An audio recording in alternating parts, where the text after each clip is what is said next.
I see that you're unretiring. Wow. Are you unretiring or what? Jules. All right, Gronk, let Oh. me ask you straight up. Are you coming back? Welcome to Dudes on Dudes. I'm Julian Edelman, And I'm Rob Gronkowski. and this is the show where your favorite dudes talk about their favorite dudes. Well, what are we talking about today, Jules? I think we're going to select the first ever all dudes team. First ever all dudes team. We're going to put our GM caps on. So we're going to kind of be like Shane Vereen these days lately. He's going for a GM job. He's with the Houston Texans. Shout out to you, brother. Well, Rob, you've got it twisted. We're not entry-level fucking GMs. I love Shane. That's our boy. That was us 7 years ago. We are fucking Brett Veach, bro, with the team that we're about to pick for all dudes. We're at the top of the line of GMs. And then we wrap up the show by talking about the chillest dudes of the week as well, presented by our favorite drink, Coors Light. You got to stick around to the very end. Let's go. Dudes on Dudes is a production of iHeartRadio. So, Rob, what's up, bro? Where you been? You were in Australia? Jules, I was in Australia. I was working for FanDuel's brother company, Sportsbet, which is out in Australia.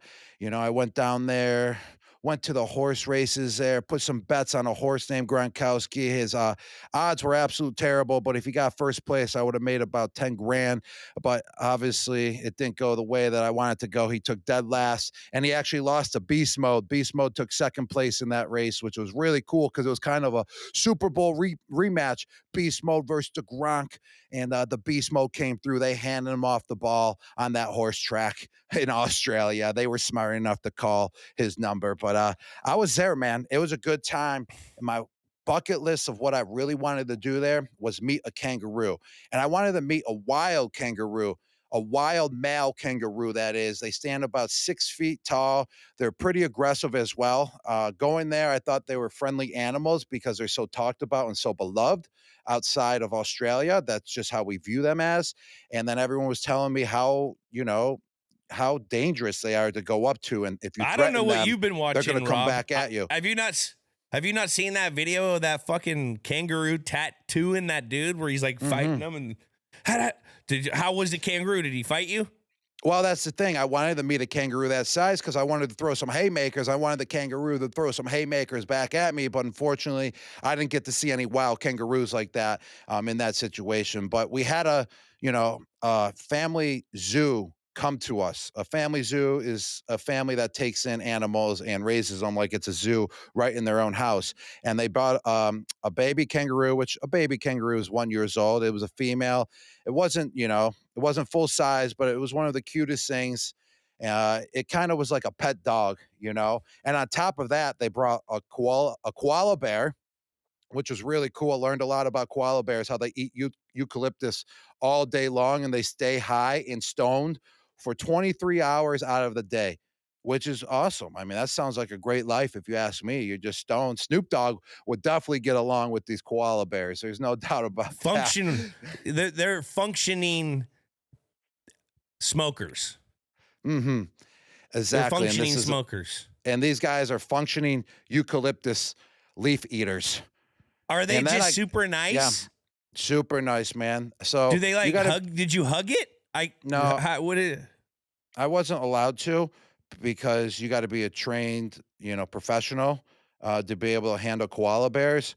So I got to just pet the koala bear, and then my hands smelled like eucalyptus after, which was really cool and really neat.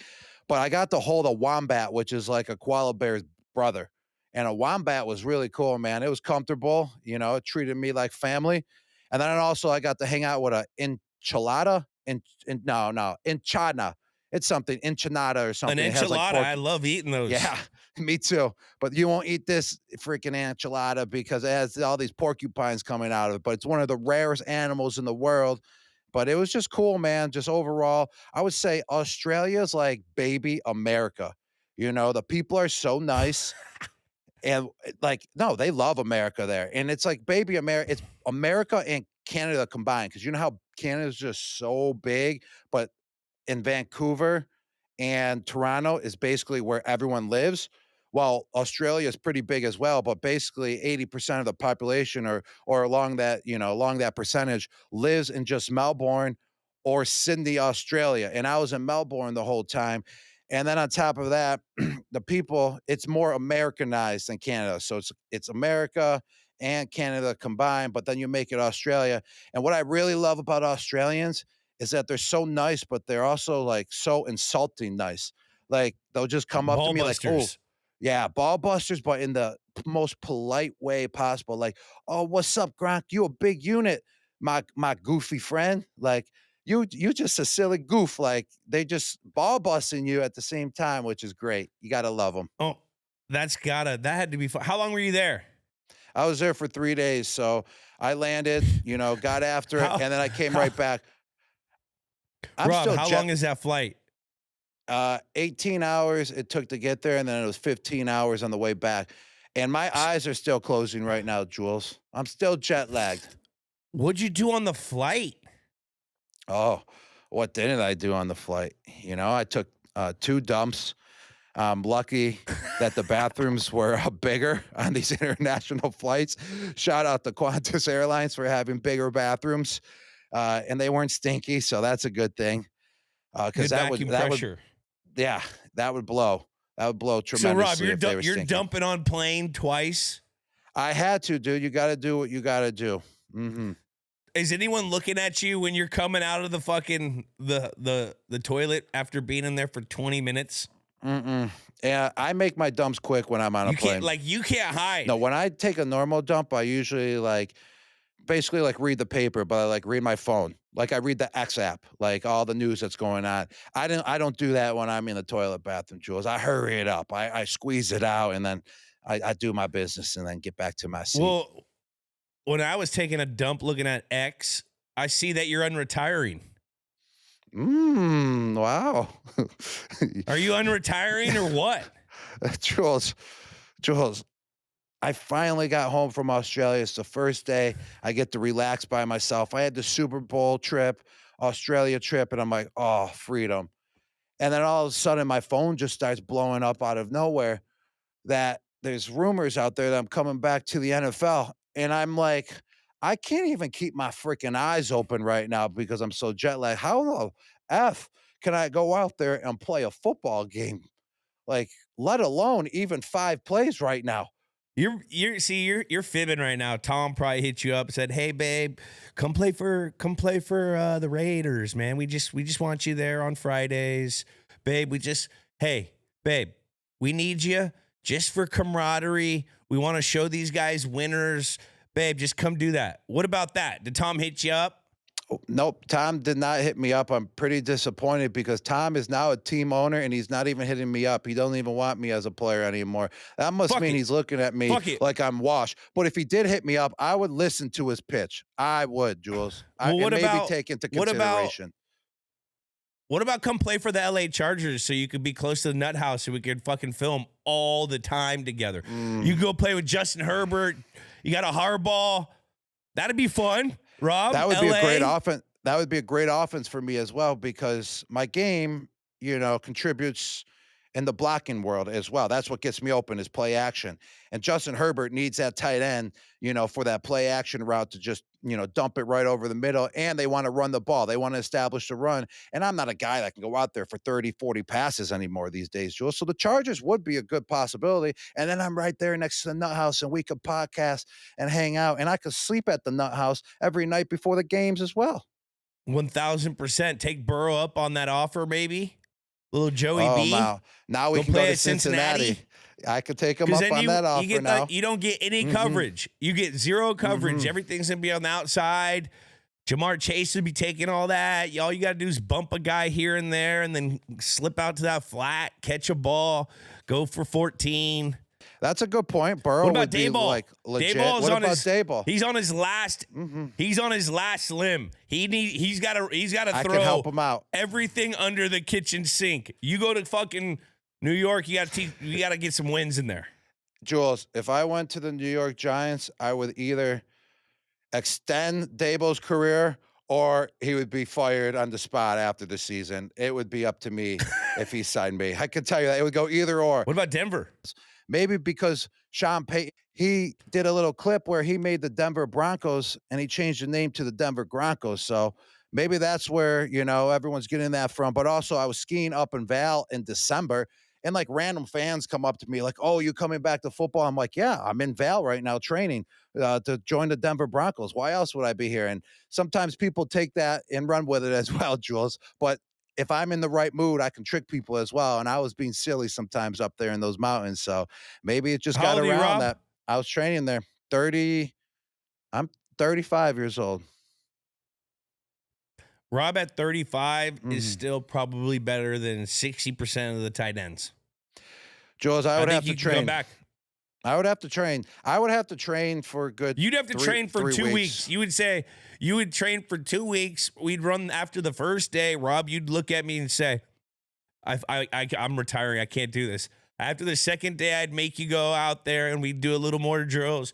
You'd be like, I can't do this. After the third day, you'd be like, bro, I feel so jacked. I'm starting to feel it. You see that? And then after the fifth day, and then 2 more weeks of that, you'd be like, oh my God, I feel freaking great. You'd be doing all your shit. I think you could get 11 plays a game. Mm-hmm. You're hitting it right on the money. Wait, you just went through all that and then you said 11 plays a game only. Man, you had me going and then you just chopped me right back down. 11 What are you plays. talking about? I would at We'll least give you 3 in the red area. Hey, we're That's 3 talking touchdowns. early season. Okay. Early season. We're gonna build into it. Rob, we build gonna into build this. This into is it. a fucking a year thing. We're not gonna fucking throw you out there for 69 plays. We'll give you 11 plays. Let you get your feet under you. Mm-hmm. Build your fucking aerobic capacity. Build your confidence. Let the Rob eat. Let the Rob eat. And then once it hits November, December, that's when we start kicking it up. That's what I'm talking about. I'm going to have you as my agent, Jules. When I do make this comeback now, I'm going to have you put that in the contract that's how we're going to establish Drew. it step by You step. tell old Drew I got you. I'm disappointed in Drew. He still has not hit me up since this went down over the last 24 hours. Drew, I thought you were the number 1 agent in the game. Like, what's going on, brother? Where are you at? You're not there for me. This is the busiest week of his life. This is legit the busiest week of his life. He's literally in Indy right now, just selling all day long. This is his Super Bowl. It is his Super Bowl. It is, man. All right. He is busy as heck. He's a shark. He's 24/7 with this. All right, Gronk, let man. me ask you straight up. Are you coming back? No, Jules, I'm not coming back. All right, he's not coming But back. if I did come back, though, I truly do believe that I could do it. But here's the factors, Jules, is that I would have to basically cancel out everything else that's going on in my life. Like football would have to be 100% the focus. I would have Has to to be. establish a team around me that, with body work. I would have to establish a body work team around me in order to get the Alex body is work a call done. away. AG is a call away, but he's with the Raiders. I'll steal him from the Raiders. And we can go full. I can go, he's or with I the can go to the Raiders. Raiders, or I can go to the There you Raiders. go. Okay, there we go. Tom, give me a call. right. You have not hit me up. What the heck? He must not be interested. He should be though. Tom, you're missing out on your number 1 target for the first year of owning the team, buddy. You can mentor Brock. You Yeah. guys in a 12 personnels would be insane. You guys in 2 tight end sets. Maybe trade for Jacoby Matthew Myers. Stafford. Yeah, Jacoby Myers, Stafford. trade for Stafford, so we have a veteran quarterback ready to go.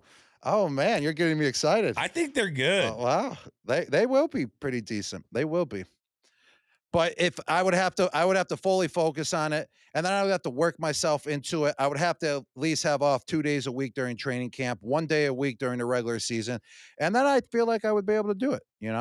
I think if you come back, I'm joining you. I'm joining you. Ooh, I like 38. that. All right, that just took my chances up even more. I'll grease up the old knees. I just got to work out in. I'm still feeling explosive, strong. All right, Ooh. let's get into our GM. Let's take our player caps off. Let's get into. You're making my porcupines from my enchilada, spike up, Jules, with this talk that you're going to come back to. By the way, This whole thing of hearing you explain, we need to get a Rob travel show about him going in. He loves animals. He clearly just gave us a breakdown on everything about freaking kangaroos, porcupines, enchiladas with porcupines. Fucking, we got to get a Rob show where we send you somewhere that has nice beaches and pretty animals, and you just talk about them. That's what I'm talking about. Let's get back to one more fact about the kangaroo. Team. Hold on, I want one more fact about the kangaroo. One more is that so the zoologist that raises the kangaroo. What was cool is that he had a pouch, and he just dropped the kangaroo in the pouch, and then he just dropped the pouch down into a little bucket, and the kangaroo just was relaxed because he thought it was in its mama's pouch the whole time. So it was just really cool to me that those kangaroos really do, rely on those pouches that the mother has on them. I just wanted to say it was cool to see. That's just a little fun fact that even a zoologist can control a kangaroo to its fullest power by just having a sack of its own that he just drops it in. You're a Gronkologist. I'm a Gronkologist. That's what I'm talking about. Let's go. Gronkologist takes the world.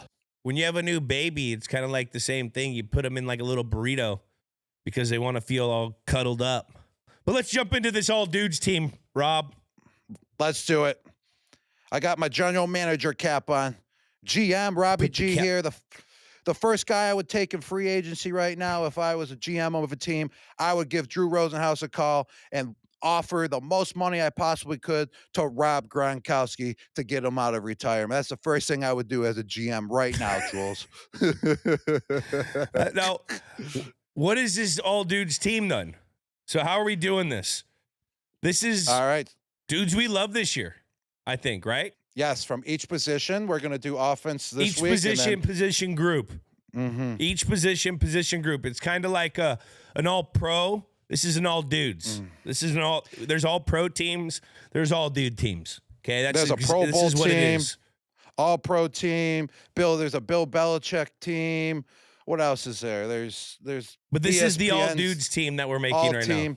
This is the all-dudes team. This is the squad you want to be on. All right, so let's go head coach. First and second team. We get two teams. Who are you taking for a coach, Rob? Let's talk. This is going to be a tough one. You got Dan Campbell out there. You got Dan Quinn, who had a really good year. Kevin O'Connell, young, really vibrant offensive coach who's won a lot of football games. Boy genius, Sean McVay, Andy Reid.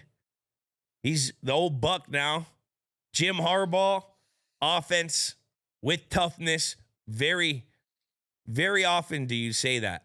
An offensive coach that has like a toughness reputation.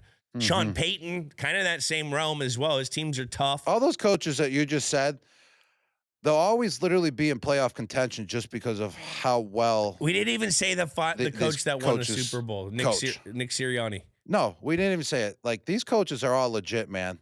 They're all legit. I mean, it's going to be tough to make a first and second team with them. Nick Sirianni's, he is on there. He is on there. He proved them all wrong. He shaved his head. He won the Super Bowl. I mean, is he going to be first team? I mean, he won the Super Bowl, Jules. How does first team, how are we going to, just rate it? Is it from, like, beginning of the season all the way through the Super Bowl? I think I'm going to go first team, Andy Reid. What do you think, Rob? I mean, it's got to be a combination between both of us in order to get a first team and second team. I can't have my own first team. This is the dudes on dudes first team. So I'm going to have to agree with you if I want Andy Reid to be on the first team. I would say so because I believe they won all those games this year because of their coaching. Like, they were ready in all situations of football all the way down to the wire to win those games because of coaching. I mean, that's how you win close games, is because of good coaching and being prepared for all situations. So I can't really argue with that. Andy Reid is definitely going to be on here as first or second team. But if you say first team, Jules, I'm going to go with you then, first team. I think he's first team for this reason. What you said, I'll piggyback off of that. To keep a team motivated to go back to the Super Bowl after being back-to-back Super Bowl champs, that's tough. That's really tough to do. There's so many variables to going back to back. No one's even gone to a Super Bowl after going back to back. They did that. They won a lot of football games. They won a lot of close games. And that's a lot of coaching. Coaches doing the right thing in practice, getting their teams up ready for those types of situations. They were a situationally tough team this year. That's coaching. You know, they didn't have the best roster that they've ever had, and they still went to a third straight Super Bowl. I mean, that's Andy Reid and his other coaches. So this is not just Andy Reid. This is the whole coaching staff of that team. So I'm putting him at 1. Who do you think for 2? I'm gonna go with Coach, rookie head coach Dan Quinn at number 2. I mean, with the Washington Commanders, he had a up and down season, but mostly up. And then when they went down, they found those ways to, come back and learn from their mistakes and bounce right back. And being a rookie, head coach. Actually, he's not a rookie head coach. Dan Quinn was a head coach. Am I We beat correct? him Right? Yeah, we Atlanta. beat him in the Super Bowl when he was with Atlanta. Being, first year with the Commanders, taking the organization's but just been dreadfully, just absolutely terrible over the last 2 decades, and turning it around like that with a rookie quarterback. I'm gonna have to, tip my hat off to him. I think Dan Quinn deserves to be second team. I would agree. That's a historically really bad franchise, and they've had a lot of noise these last 5-7 years. They've had a lot of noise. I remember as a kid when they were the Redskins, the Washington, D.C. area, they fucking loved football. That was the biggest stadium in the National Football League until like 10 years ago. Like that was a huge stadium. The people in that area love the Redskins, now the Commanders. And, with the distractions and the crazy shit that they were going through, to flip it with new owner, new head coach, new quarterback, go and represent, or go to the NFC Championship.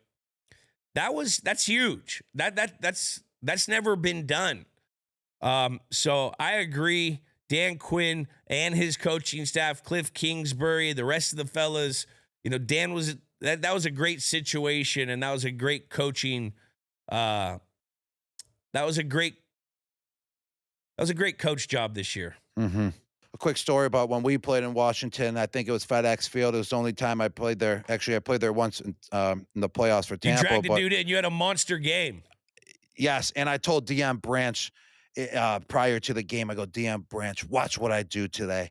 And then I came out. I had 6 catches for 160 yards and 2 touchdowns, and I broke that was the game that I broke the record for most touchdowns by a tight end. I caught my 14th touchdown pass in that game, baby. So memories for life. I remember, didn't the guy like pull your pants down or something almost? Yeah, it was that big ass defensive end. I had a Ted call, and then the defensive end had to guard me because I faked blocking him, and then he held me. And he grabbed and then you, he tried and to then you tackle broke me. it.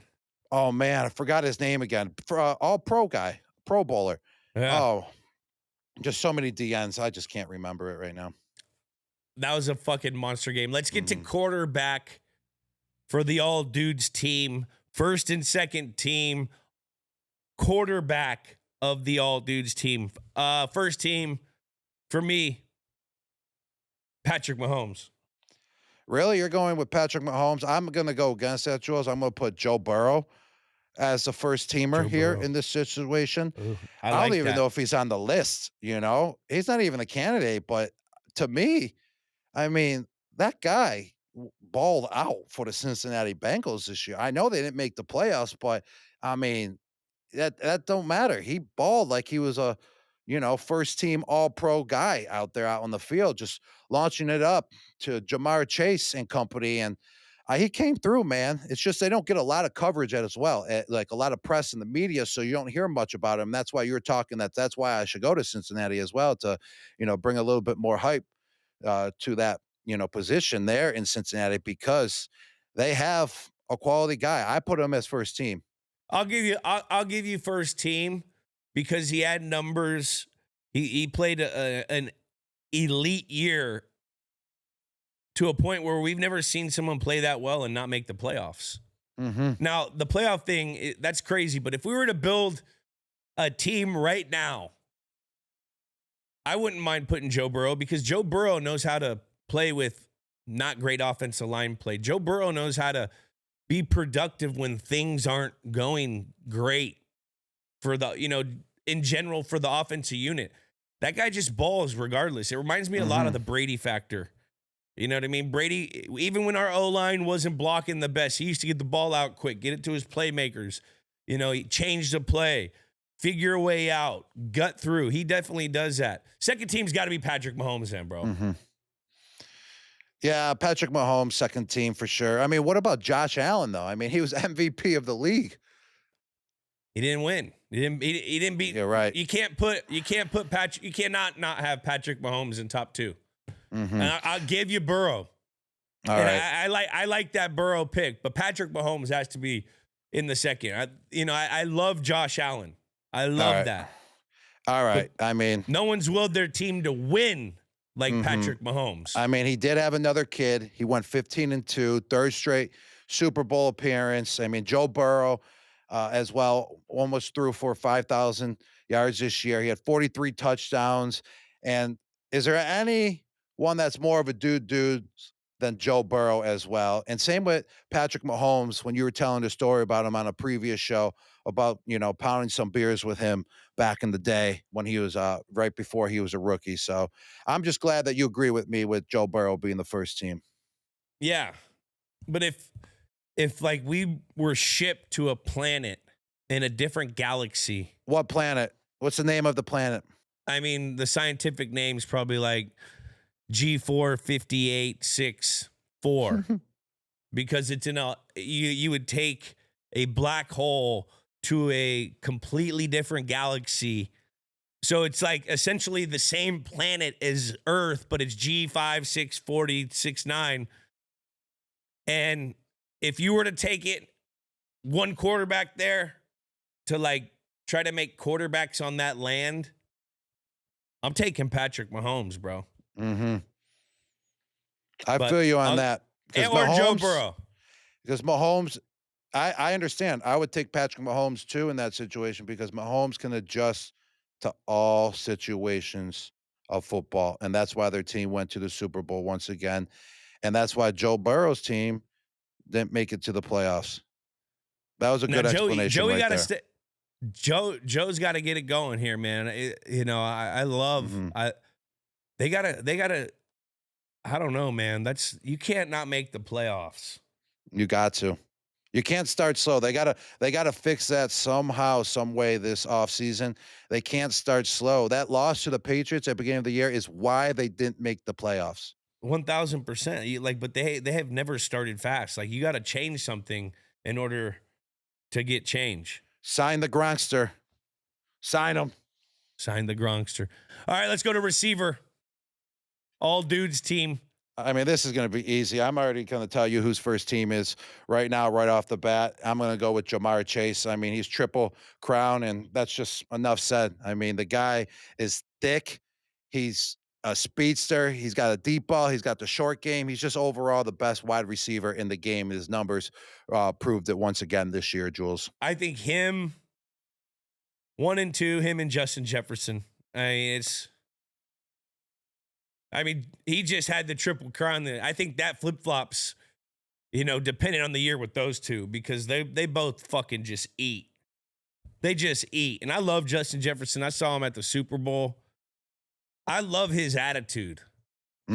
Like you could tell he's a cool, like he reminds me of like how you were as a superstar. When you have a superstar that like wants everyone to get fed, that's cool. That's like, and you could just tell that vibe. He wants success for the team. That's a humble way of being. And you can feel that with Justin Jefferson. It's not just his production, his elite athleticism.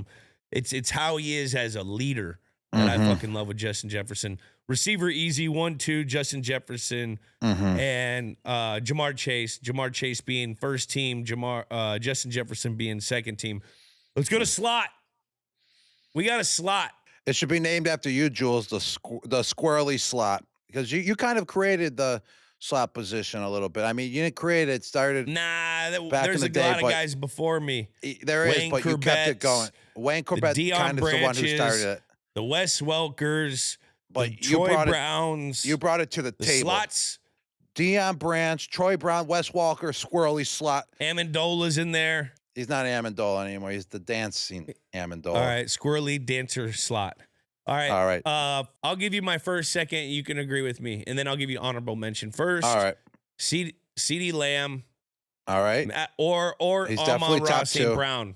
All right. I agree with you. Those are my two. My honorable They're one mention, and which two. I'll give the rookie slot dude, all dudes team, is Ladd McConkey. He had a really good year for that team. Like, he made a lot of big catches, and they didn't have much help. He didn't have much help. He's the only one that stepped up to the table as well as a rookie in that wide receiver room. He's the one that stepped up. I love Smith and Jigba too for Seattle. He's a fucking baller. He's sophomore slump. Silky. Hey, we got to also talk about Jacoby Myers. You got to throw him in there. And he's not just a slot, but he eats in the slot. He keeps the chains going. I think Jacoby, he can go up and be airborne. He can airborne slot. He can basketball you. And his release game is sick. Amon-Ra St. Brown, I love his blocking. I like his attitude. He had a lot of receptions. He's great with the ball in his hand.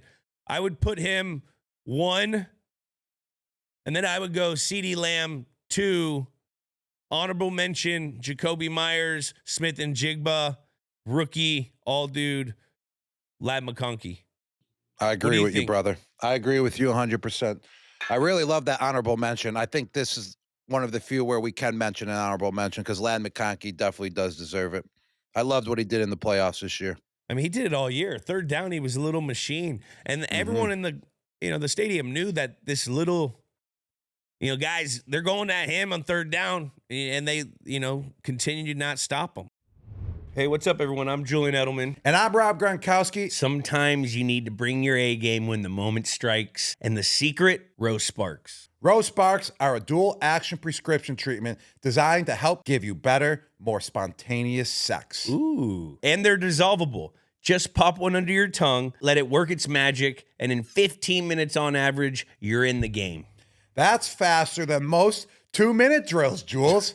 Plus, Rose Sparks stays in the game for up to 36 hours. No, you're not stiff-arming it for 2 days straight, but when the mood strikes, you're ready to score. More confidence, more control, and more satisfaction for both you and your partner. And Ro makes it easy, too. You connect with a medical provider online, no waiting rooms, no hassle. If approved, your prescription gets shipped right to your door. And here's the deal. If prescribed, new sexual health patients get $15 off Spark on a reoccurring plan. Connect with a provider at ro.co/dudes to find out if prescription Rose Sparks are right for you. That's ro.co/dudes for $15 off your first order. Let's go to running back. First and second team, easy. It's This one going is to be easy. hard to pick. It's going to be hard to pick, but there will be honorable mentions in this. I mean, it's Saquon Barkley and Derrick Henry, right? Yeah, no doubt about that. And it's not really that hard to pick either. If there wasn't Saquon Barkley, Derrick Henry would obviously be first team in a second. But with Saquon Barkley's year this year and winning the Super Bowl, going over 2,000 yards, you got to put him as first team. Like, this is unanimous right now, Jules. There's no arguing this situation right now. Great honorable mentions. Gibbs, electric with Detroit. What I love about him is that his receiving game out of the backfield as well, 52 receptions. Without a doubt. Sonic, baby. Sonic.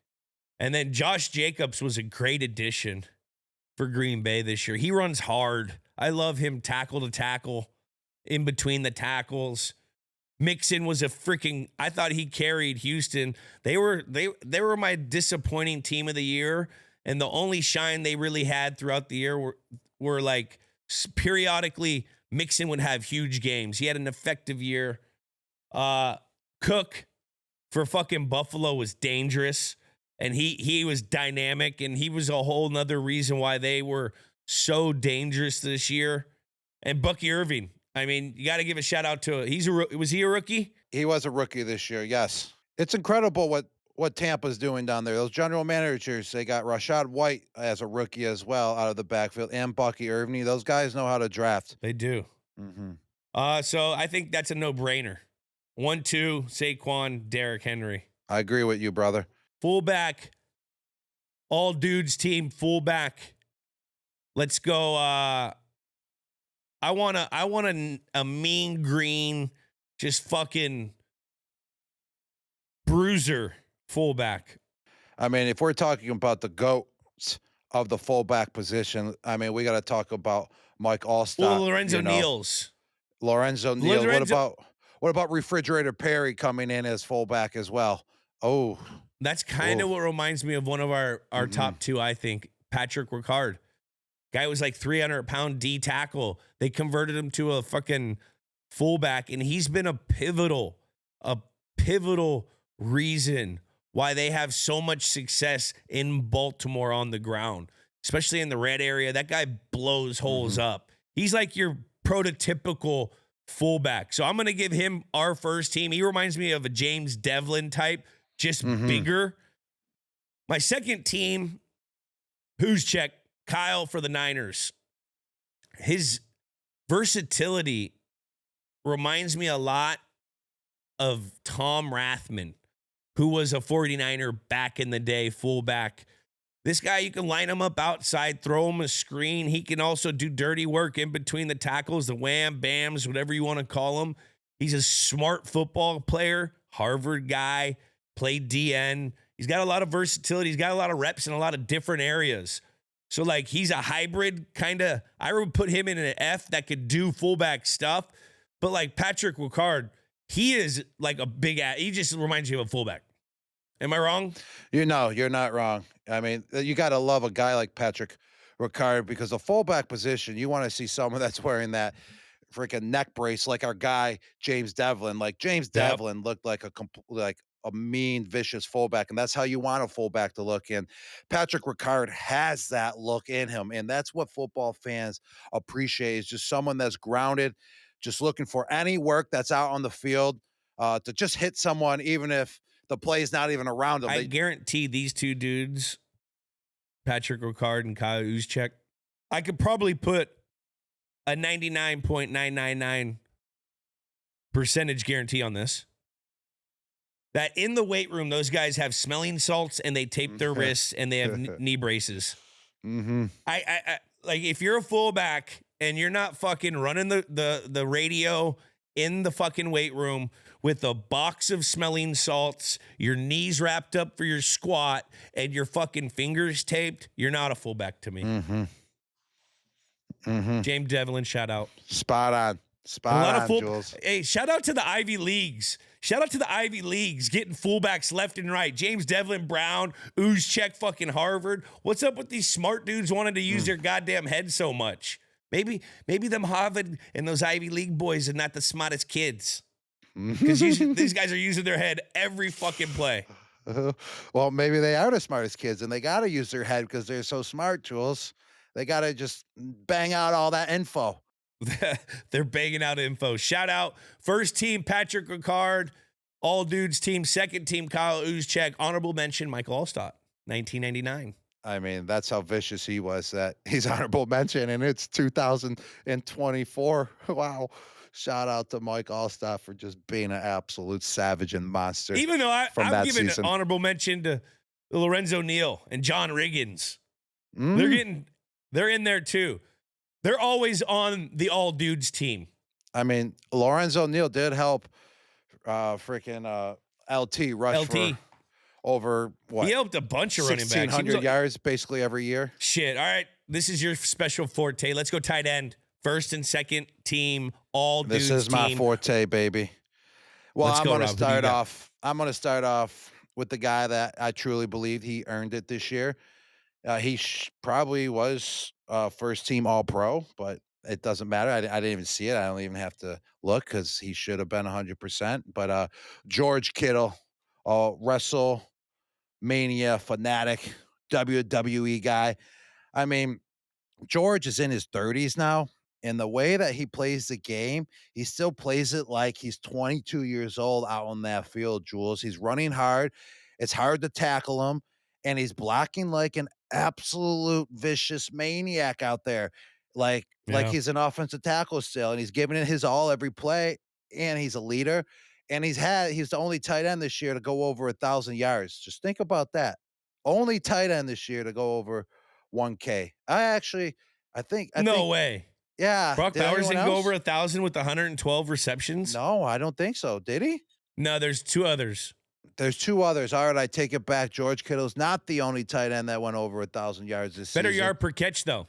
But Way yep, bigger yard per catch. yeah, which means more explosive plays and getting the team going, getting that momentum going when you're having those explosive plays. So George Kittle, hands down, first teamer, Jules. And then it's kind of Well, up who's in your the air. second then? Because the number two. Let's hear I the mean- number two, Rob. I mean, obviously you can go Travis Kelce. He's still got it, he's still got a little bit more to give. And shout out to him, according to the sources, which I'm not sure how reliable the sources are because the sources yesterday said I was coming back to football. I'm not, but now the sources today say Travis Kelce's coming back for another year. So shout out to him. He's got Fuck yeah, sources. Shout out to yeah. sources too. Shout out to sources, baby. He's got more. He's definitely Shout out got to more left in the sources. tank, though. He's got more left in the tank. He had So 97. you're catches giving this year. Kelce, you're giving Uh, Kelce second team over McBride, Bowers. It's either going to be Brock Bowers I or Travis Kelce as the number two. Because I mean, it's tough. It really is tough in that situation because Brock Bowers did it with like 3 quarterbacks. He's just a rookie. Just the way he just runs the ball after the catch is just phenomenal as well. But Travis, once again, I mean, 97 receptions. I mean, went to the Super Bowl once again. Came through in the playoffs and the productive divisional round. playoffs. Yeah, I mean, this is tough one. This is tough one. Do you give it to the young buck or do you give it to you know, the OG that's still going? I think you got to give it to in OG the game. because of his aura. You know, Mhm. dude's not just on field play, it's aura. To be on the all dude team, it's got to have the aura. And he's got aura. You're Now, right. And Brock Bowers, he's got to show that aura. He hasn't shown that aura yet. It looks like he's still sleeping young. in every interview. He's got to come out he's of that still shell. young. So, well, definitely, I like the way that you're going with that. It's the dudes on dudes all team. You got to have aura with it. You got to have, personality with it. This is the first and second team. George Kittle, first team. Travis Kelce is second team. And then all honorable dudes. mention. We'll go Honorable with mention. We'll go with Brock Bowers. And shout out to Trey McBride. He did make honorable Mm-hmm. mention, but he did have 100 catches. Yeah, he was under the radar. I think he had 100 And Dallas Goddard's a really good. plus And catches. and then shout out to Andrews, okay? I know his season didn't shake out right, but you know that Mark Andrews, works his tail off, and I feel terrible for him because he's probably thinking about that all off season. I love Mark Andrews. Shout out to him. And he's also the leading touchdown career receptions in Baltimore Ravens history of their whole organization. So shout out to Mark Andrews, man. You're going to have a bounce back year. I mean, you didn't have a bad year, but you're going to bounce back strong. No doubt about it. Yeah, he just had a bad ending. Mm-hmm. We all had that. We all have one of those plays. We do. You just got to You'll bounce get back. over it. How do you get over it, Rob? You just keep going. You win. You win. Yeah, you do. Yeah, you win next year. If you go win, no one will ever remember this fucking. They'll remember You're it, right. but it'll be more of a back seat to it. Now let's That's a good jump point. to the all dude O line. Now we go full O line for a whole team, and this is called the Dante Scarnecchia. The Dante Scarnecchia Award. Is it Scarnecchia or Scarnecchia? Is my coach. I call him Scar. People are getting at the comment section that I mispronounced his name. Did we ever hear anything other than Scar? No, it was just Scar. Coach Scar. That's all. Oh, Scar. This It is was Scar Award. Scar. But I think it's Scarnecchia. If you're asking the guy that knows how to pronounce names right, that never gets them wrong, Jules, besides every other name when I'm on Fox, I'm going to go with Scarnecchia. All right, I'm gonna go with I Scarnecchia think it's as well. the A, with the A, not the O. Scarnecchia. So we Sounds got better. the Scar Award, first, second team. I think it's pretty obvious for first team, Jules. Who do you think? I got an offensive line in my mind. They're big, they're massive, they're all about. They average my height 6'6", about 330 pounds. Who am I talking about? You're talking about the Eagles, Yes, I am. the You largest agree? offensive Agree or line. disagree that they should be I would first have team? to agree. That was pure domination all year long. And it set the tempo for their whole team. I mean, Mhm. that run game, they had a 2,000-yard runner, which has only been done like a handful of times, 12 times or something, or 9 times. I don't even know. It's not that many. And they had a lot of guys change positions, and there was not any lack of production. Mhm. Like they had guys banged up, and they had guys swapping other guards going to tackles go center going to center. Like they had a bunch of ring around the rosy in that room, and they still dominated. And it's because of Lane Johnson and Malata. And I love having Malata. When we had a tackle from another country, it's always kind of cool. Yeah, shout out to Jordan Mailata. He's Australian. He's the first Aussie to win a Super Bowl, and also Let's he's fucking go. one of the first players ever to never play American football until he got drafted into the NFL. So Jordan Mailata, you represented those Aussies proudly. I just came back from Australia. They love you there. They all brought you up, and you're a huge factor into giving the young bucks over there in the Aussie Football League and also the Rugby League hope that they can make it now to the NFL. You're opening up that pathway, brother. So congratulations on just an excellent job, just being a beast like that. And so shout out to Jordan Mailata, Landon Dickerson, Cam Jurgen, who phenomenal job he did. He had to replace an all-pro player in Jason Kelsey, and he stepped up to the challenge. It's like, Stepped up. it's like Kelsey never even left because Cam Jurgen came in and just filled that hole. And And that's crazy. you don't see that much, especially at the center position. Shout out to Mika Becton, absolute monster playing guard. Who plays guard at 6'8", 350 pounds? That's unheard of. And then this is the guy who anchors the offensive line, who's their absolute leader, who's an absolute street fighter, and gives them that mindset to dominate. Lane Johnson. So that's Lane just a Johnson. vicious offensive line group right there. If you ever see any of those guys in the streets, I'm telling you, don't mess with them. Don't pick a fight Do with them. not. Don't pick a fight with them. They'll fucking protect you out. They'll fucking. I bet you their punches are so like that's all the linemen do. And when you go to practice in the NFL, you sit there and when you watch the offensive line do their drills, I just remember them having like a 45 or 100-pound plate, and they just do like side shuffle punch, side shuffle punch, side shuffle punch for like 50 minutes for a warm up with like a lot of weight. They're just fucking crazy. Number 2 is gonna be hard, Rob. I really do love the offensive line for the Detroit Lions because, like, they give They dominate. Jared Goff a lot of time in the pocket. And Jared Goff's not a scrambler. Like, you want an offensive line like that can protect your quarterback so he can just sit back there and just pick apart the defense. And they're so athletic as well. They're so athletic that they were able to put them, you know, tackle eligible, and throw them passes and reverse screens and all that other crazy stuff that they're doing over there in Detroit. I'm not sure if that's going to continue because Ben Johnson's gone, or if that's a contributing factor to Dan Campbell being the head coach. But it's just amazing how involved the Detroit Lions offensive line, became in the whole entire game plan. So I'm leaning, second team Detroit Lions. What are you I thinking here? I am too. I just remember on Fox Kickoff Show every week just talking about the dominance of this line throughout the whole year. That was the common denominator for the Detroit Lions and the success that they had. They had a revolving door of guys coming on defense. Their common fucking what you knew was coming out every Sunday was that offensive line was going to play. They didn't lose once because of that unit. And that's because of Penei Sewell and the boys dominated.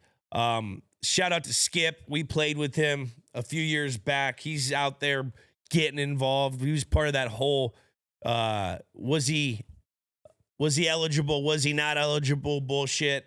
So shout out to them. I think those were the clearly the top two lines. There's honorable mentions with the Bills. They had a really great year with Cook. Deion Dawkins, I've hung out with him a couple times. He's nasty. You could just tell he's nasty. Vicious. I would love to have him as, because you always had one lineman that, they're nasty guy. First and second team, all dude Dante Scarnecchio, Scar, all dude Scar team. First team Eagles, second team Lions. Shout out Taylor Decker for the Lions offensive line, Graham Glasgow, Frank Rangnow, Kevin Zietler, Yeah. and Penei Sewell. I mean, these guys just get involved in scoring, and that's some dude behavior, Jules. Shout out to the All right, Detroit Lions offensive line. We got the offensive all-dude team pretty much in the bag, and we'll probably do a defense later, but we have two other dudes that we gotta recognize. One is the vibes guy. Every team's got a vibes guy. We had a couple vibes guys like Nico Kudavides type guy, the vibes guy. In the locker room, setting the law, holding court. There's a vibes guy on all team. We need a first and second team all vibes guy.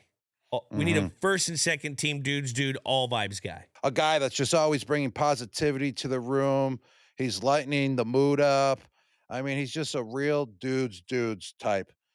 And there's a lot of guys like that. This is a crucial award right here. This is crucial to have in the locker room as well, because it's a game of football. Your spirits can be knocked down plenty of times, but you always need that guy that brings the vibes to the table and gets you through the tough, long days sometimes that the NFL presents. We got first and Who do second you got team. on this? I'm going with a guy that I finally got to meet. I met him one time. We threw, actually. It was quick. So let me take that back, Jules, because I did meet him before, but I never got to meet him like where Hang out. he was vibing out, where he was truly vibing out. I threw with him before, and this is Jameis Winston, and we just had a throwing session, and I had to go my way. He went his way. But I finally got to vibe with Jameis Winston when he was doing all his, stuff at the Super Bowl this year for Fox, being a media correspondent and just doing interviews and making people laugh and going up and down Bourbon Street singing. I mean, he has vibes. He has positivity. He's just a character in the best ways possible. And I heard so many great things about him when I was in Tampa as well. And I finally got the vibe with him when he interviewed me at Media Day when we were with Fox. So that was cool. I feel like he's first or second team for sure. All right, I like that. Baker Mayfield could be on there. Gardner Minshew, he's funny. Matt Collins, Shoeless, he seems like a vibe guy. Well, what I love about Jameis Winston as well, he eats those W's, and he loves snow games. And we love snow games as well, Jules. We thrive big time. Who's another vibes guy? Another vibes guy. Matt Collins, I mean, he's got those shoeless look and just that more like what's that where you're very healthy vibe? The hallucinogenic? No, holistic. Holistic. There we go. He's like a holistic type vibe if you're into that. I mean, Baker, Lamar great dancer, Jackson. great dancer. Lamar Jackson seems like he's probably a vibe guy in the locker room. He probably chill vibes. I'm going Lamar. I'm going Lamar second team. Yeah, what about I think. What about you can't exclude these head coaches. What about Dan Campbell? He sets the vibe every day. Pounds freaking 300 milligrams of coffee before he starts every meeting of his. That's a vibe right there. What kind of vibes are you wanting right now? Because if it's for me, I want chill vibes. I want Lamar vibes. If you want fucking let's slam 3 fucking monsters and go look to fight, I'm taking Dan Campbell.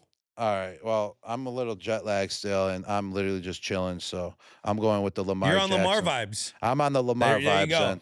There we go. Vibes guy, all dudes team, first team, Jameis Winston. He just seems like, if you need a Bible verse or anything on a bad day, he will read it for you. And then number 2, Lamar Jackson. He just seems chill to me. Honorable mention, Dan Campbell. Dan Campbell. Mm-hmm. If you're in that mood. Lastly, all dudes team number one fan. We see him everywhere, especially during the Super Bowl time. The Bradley Coopers, the Will Ferrells of the world, the Nikki Glazer who loves the Chiefs because of Taylor Swift, the Taylor Swift who loves the Philadelphia Eagles but then fell in love with the Kansas City Chiefs because of her boyfriend. Oh. The Ric Flair who loves the Bucks. The Big Cats who like Chicago but really like the Patriots. I mean, who is a closet Patriot fans? Big Cat. Big Cat number one. Come out of the closet, Big Cat. We know you want to. Oh my God. You're a Patriots fan, not a Bears fan. First team number one fan, Big Cat as a Patriots fan. Yes, that is first team by far. First Big team. Cat, we love you. What happened too? Because that picture that was scrolling all over the internet of you in a Patriots jersey, man, you look good. You look young. You look fit. What happened, man? Young. Yeah. So too many thought beers? He was probably somewhere in like, where is he from? Newton?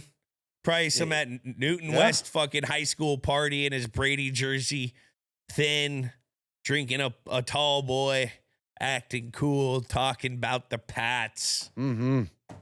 That must have hurt him over like the last decade, pretending to be a Chicago Bears fan. That had to hurt. No. Like how do you do that? He secretly, I mean, he had a lot of success if you think about it. But deep down did it hurt? Deep down. Just not being able to root for your team. You just see the picture of this guy? suppressing the emotions that you're really a Patriots fan. And you so he gets first team. Act like you're not. Yeah, he's first team. He is. First team for sure. And then I'm gonna go recency. Ronnie Stavros, that guy, he cracks me up. I'm gonna be honest. Shane Jules. Gillis likes Philly. Yeah, but Shane Gillis isn't number one Phillies fan. He's more of like a college football guy. He's more of like Notre Dame. Like I saw Shane Gillis all over the place for Notre Dame. I didn't even know that he was a Phillies fan.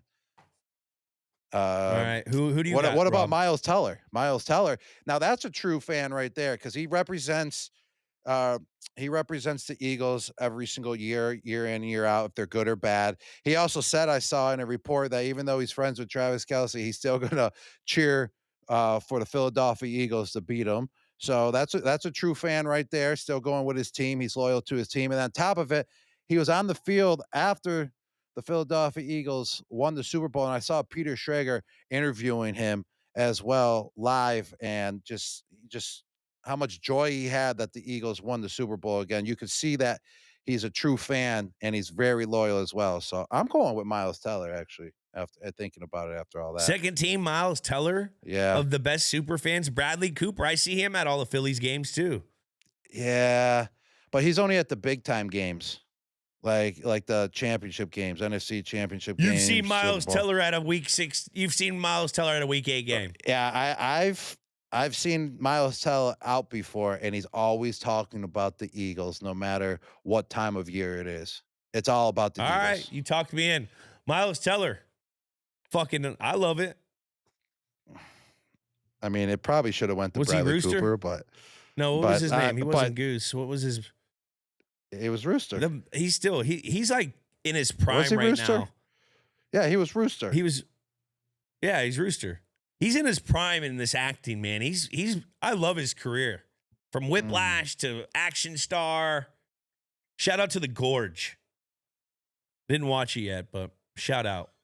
Shout out. So 2025 first team all dude offense. Rob, read them up. Head coach, Andy Reid. First team quarterback, Joe Burrow.